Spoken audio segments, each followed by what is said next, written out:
Do you accept the fact that 1 million Americans died from COVID? I don't know how many died. You're the Secretary of Health and Human Services.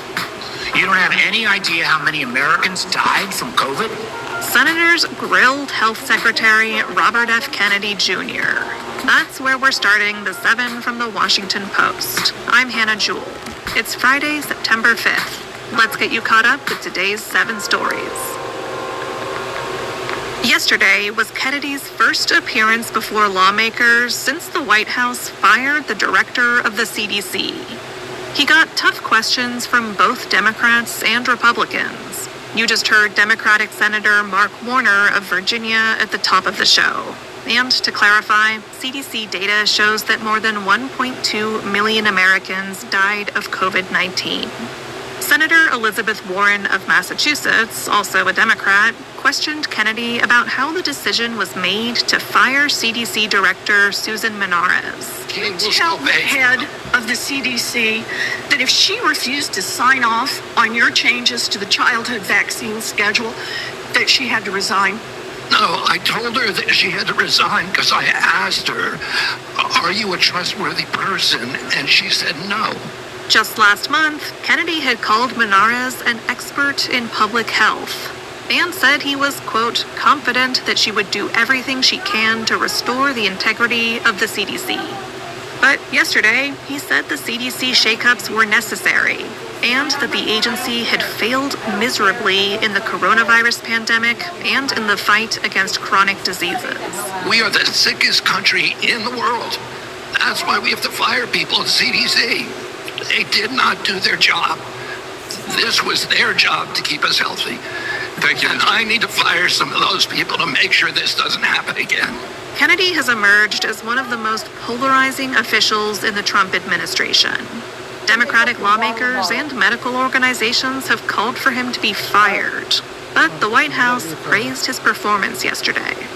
For more on the hearing and how state health agencies are responding to upheaval at the federal level, check out the latest episode of Post Reports. One more thing.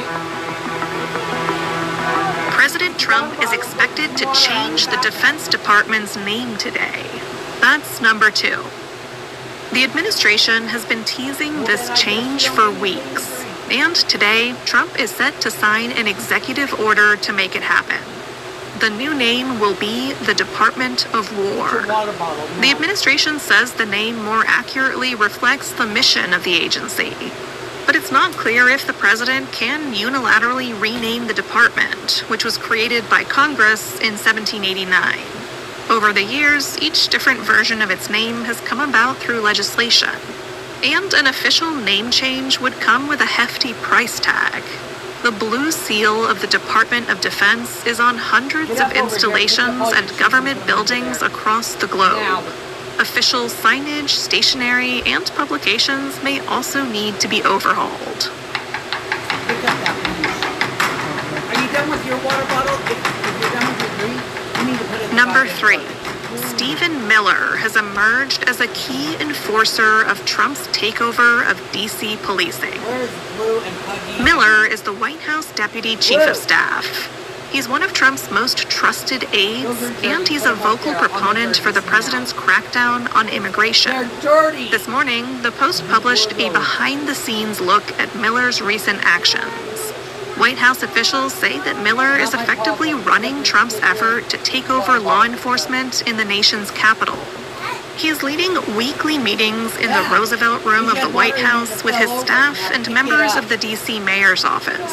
And his team prepares an updated report each morning on the arrests that were made the night before. His actions reveal how much Miller is actually driving Trump's law and order agenda inside the White House. White House officials emphasized that Miller is acting on behalf of Trump, who they say is personally invested in a successful operation. An unusually intriguing jobs report will be released this morning. That's number 4. Each month, the federal government publishes a report revealing how many jobs the economy added and what the unemployment rate is. To be honest, it's rarely that exciting for anyone other than economists. But this one comes at an interesting moment. It will offer new insights about worrying jobs data in July. That report showed signs that the labor market is flagging under new tariffs. And it drew the ire of President Trump. He fired the top official at the Bureau of Labor Statistics, which produces the federal jobs data. Analysts predict that the economy added 75,000 jobs in August, similar to July's figures. That's considered meager, but better than job losses. Today's report will be released at 8:30 a.m. Eastern.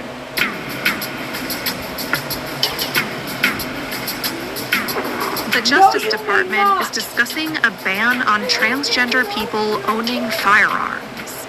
That's our fifth story. Wait. These discussions began after last week's deadly Catholic school shooting in Minneapolis, which was allegedly carried out by a transgender person. People familiar with the talks said they were considering whether being transgender is a mental illness, and if that could disqualify someone from possessing a firearm under existing regulations. Legal experts have said that such a rule would be difficult to implement and would be certain to face legal challenges. It would also likely face pushback from gun rights groups. They feel that any restrictions on gun ownership could be a slippery slope, leading to more widespread bans.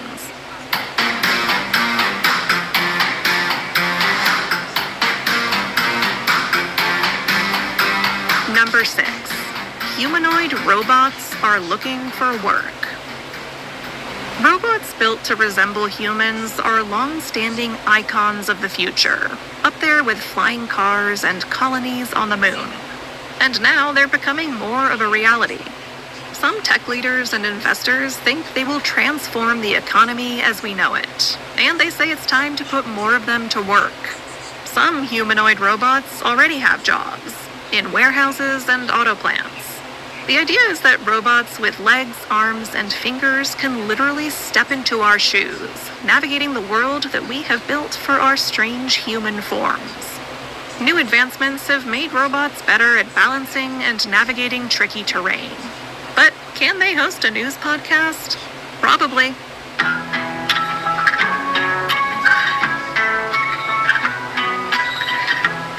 And at number 7. It's time to plan your fall leaf peeping trip. If you are an appreciator of glorious autumnal scenery, this is your moment. The 2025 Fall Foliage Prediction Map has arrived.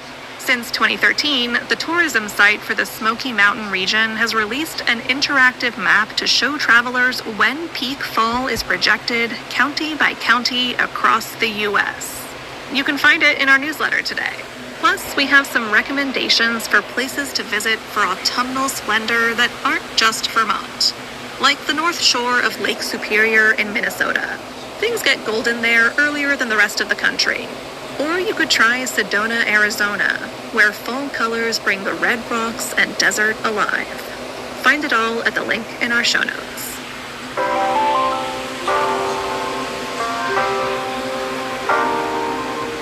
That's the show for this week. But one more thing before I go. Think of how easy it is to spend $20. Sometimes you can spend $20 just by stepping outside your house. And what do you have to show for it? A pair of artisanal pastries? A day's parking? A sweater that you kinda hate? Well, here's a better idea. Right now, $20 will get you a core subscription to the Washington Post for an entire year. $20 for a whole year of access to exclusive stories, recipes, advice columns, and all of the reporting behind the stories you hear about right here. Thereafter, it renews at $120 per year. You can cancel anytime. Get this $20 deal at WashingtonPost.com/subscribe. That's WashingtonPost.com/subscribe. There's also a link in our show notes. Okay. The associate producer of The 7 is Taylor White. Special help this week from Rennie Svirnovsky and Emma Talkoff. The staff writers are me and Jamie Ross. John Taylor is our editor. Additional editing by Christina Quinn. Copy editing by Melissa No and Thomas Haliba. Mixing and sound design is by Jim Briggs and Justin Garish. Our theme music is by Edith Mudge. Renita Jablonski is our director of audio. I'm Hannah Jewell. Thanks for listening and have a great weekend. I'll meet you back here on Monday.